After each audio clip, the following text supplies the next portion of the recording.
when you're in the know, or when you're talking shop, or you're working, however you want to phrase it, it's different watching as a fan versus doing it, doing it in whatever capacity you're doing it in. For my money, Darius Carter should be signed somewhere already. And I'm not saying that just because he was my guest. I'm not saying that because, I have a little history with him. If he wasn't any good, I would tell him that too. But he should be signed somewhere right now to, with, much larger television exposure, or consistently on programs like in Impact Wrestling. And he's talking about he's on Capital Wrestling as well. They're on RNN, and that's a huge audience. So for him, that's great too.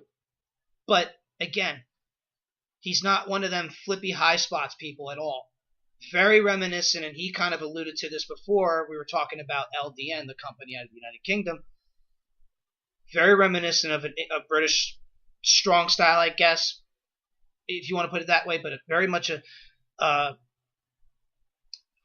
British wrestler's mentality and how he works and everything. And that's what I like about him a lot. And he's really good at what he does. As Reed Cooper has said, he does his job well, and then he does it better. He always consistently improves. And again, he should be signed somewhere like NXT, Impact, AEW, somewhere. I firmly believe that. Again, not because he was my guest, but because he's that good, and with his drive and determination and his work ethic. And I'll just straight up say this. Generally first in the building, more than likely last one out. So that's all I got to say about Darius. And Darius, thank you again so much for the time and being so generous with your time. And like I said to him, I could talk shop with him for hours. But alas, I don't want to take up too much more of his time. I mean, it could literally go on for hours, probably. But either way, that was Darius Carter for you, ladies and gentlemen. Thank you so much for tuning in for that. Right now, I'm going to take a break. I'm going to do a match break again.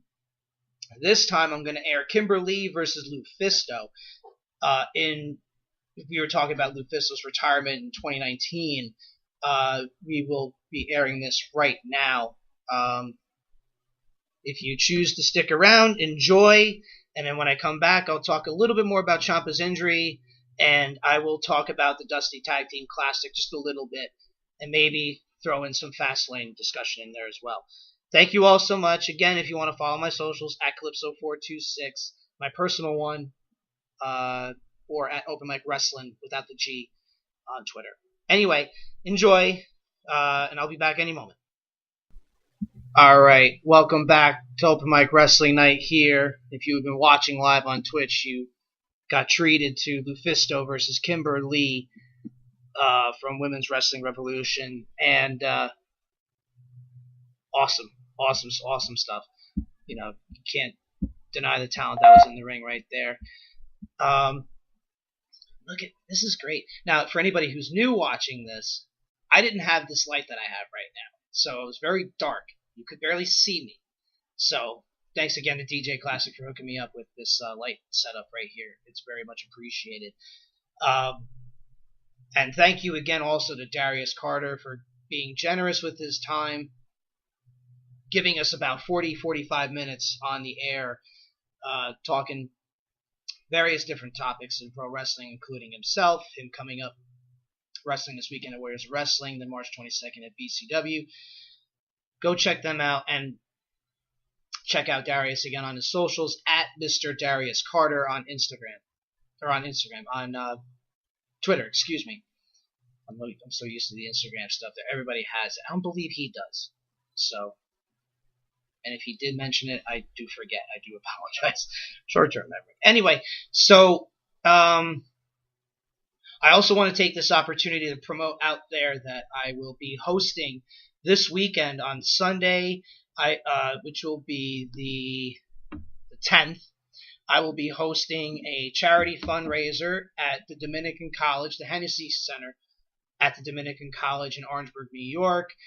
A charity fundraiser for the St. Baldrick's Foundation, which is a foundation dedicated to childhood cancers, and had a great time at the event last year, raised a good amount of money for the foundation, and again, for a great cause, and very good time to come out to. So if you're in and around that area, come by, hang out, and if not, go to stbaldricks.org if you would like to make a donation and help out that way as well. So I just wanted to throw that out there, that I will be there this Sunday hosting, and looking forward to another great event.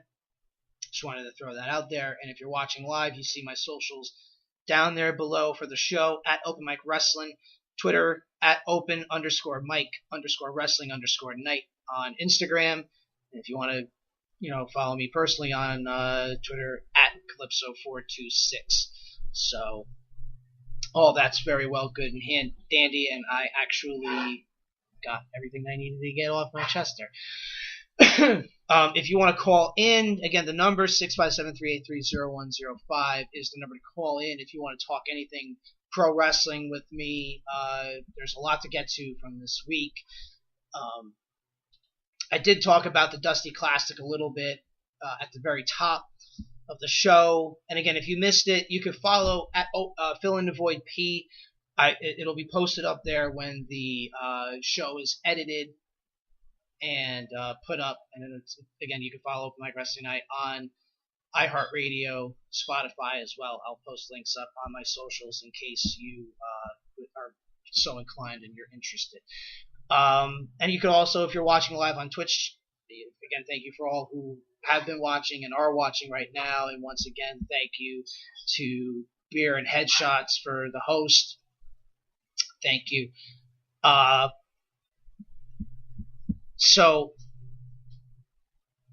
Okay, I did talk about the Dusty Classic before, and great first round matches. I look forward to the rest of the card, rest of the tournament coming up. We'll see what winds up happening with that, and I'm very much looking forward to that. I am also looking forward to the Crockett Cup, but man, after that first round, it's going to be hard to top what the Dusty Classic is shaping itself out to be. So we'll see what winds up coming on in the meantime going forward.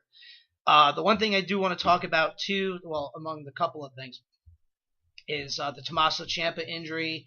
He underwent neck surgery, and that thing sucks because you look at it from this way.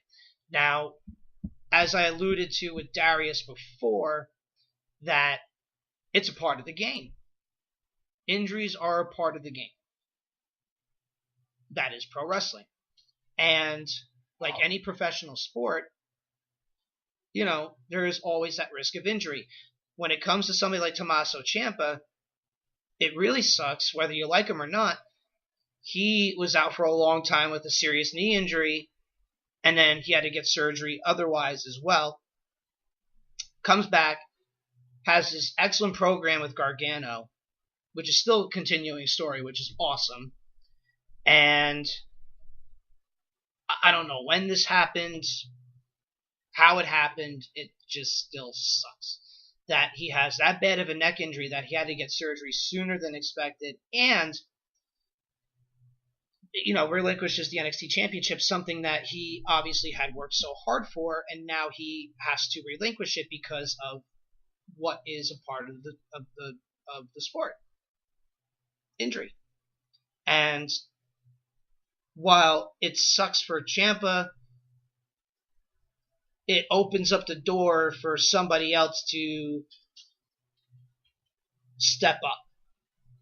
And it's funny because you look at like,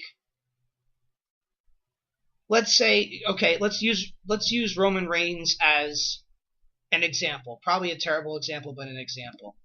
When he had to relinquish the Universal Championship because of his leukemia,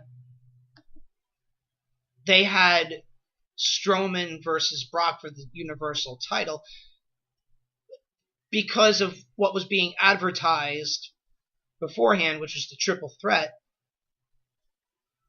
And I guess it worked out better that way. But you look at the state of the roster on the main rosters, and you look at it and it's like, wow, I mean, who could really step up and be the champion other than Braun or Brock at that time? And not that Brock does much with the championship anyway, but that's besides the point. Where NXT, well, in like SmackDown has a better roster where you have options like an Orton, even a Mustafa Ali, where it could be believable. Kofi, KO is back. Daniel Bryan, AJ Styles, like Samoa Joe, now that he's the United States champion, you have options. Raw, you really didn't have that many options that would make it believable and for those who were available at the time. Whereas NXT, whoever's available right now, and there's a plethora of them, even with the recent call-ups, there's a whole bunch of them where you could easily say Adam Cole could be champion. Johnny Gargano can be champion. Although he's North American champion, Velveteen Dream could be champion. You could make a case as a dark horse, Roderick Strong, Matt Riddle.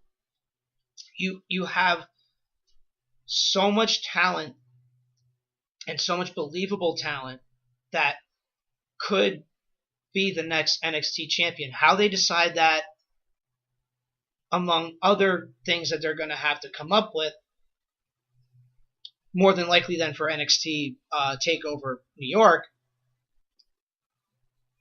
it's good to know you have options and you're really widely speculating instead of you're actually under speculation versus pipe dreams. Like, all right, pipe dream, Dean Ambrose could be champion. Like, again, if things were different and Roman had leukemia and had to relinquish the title. Okay, other than Brock and Braun, I can't remember if Seth was around at the time for the championship. I don't know if he was hurt. I believe he was around, but working the Intercontinental Championship scene. But again, a Balor, but even though he was a former Universal Champion, it's like, do you realistically see creative, more importantly, I guess, than Vince McMahon saying, hey, you know what, I'm going to trust Finn Balor with the championship, or I'm going to trust this person and that person with the title. We're all hoping and we're all assuming that Seth takes the title from Brock, and then from there, I guess we'll see how it goes and how they build people up or who steps up. But NXT, you have a good problem. If it even is as a problem. It is a problem that your champion is now hurt, but it's a good issue to have when you have that kind of talent. It's like if you're talking about, let's say baseball or football, you have depth. Like the depth chart is always very important because if one person goes down, you have to believe that those next people will, step up. And some of them are more believable than others, and they have that realistic expectation of, they're going to be able to step up. And NXT's roster has that believable expectation that a good majority of their roster can and will step up, and they'll be given an equal chance. Unlike WWE, where you're kind of catered, again, Raw with the Universal Championship picture. Like, okay, but this is who we want, but realistically, what are they going to go with? So, it leaves open a door for anyone to step up and, pun intended, take over. Excuse me, as NXT champion. Now it's going to be interesting with the next set of tapings. Who and how are they going to solve this? So it'll be interesting, and I'm sure, and unlike Vince McMahon's decision making at times, I trust Triple H's decision making of not only will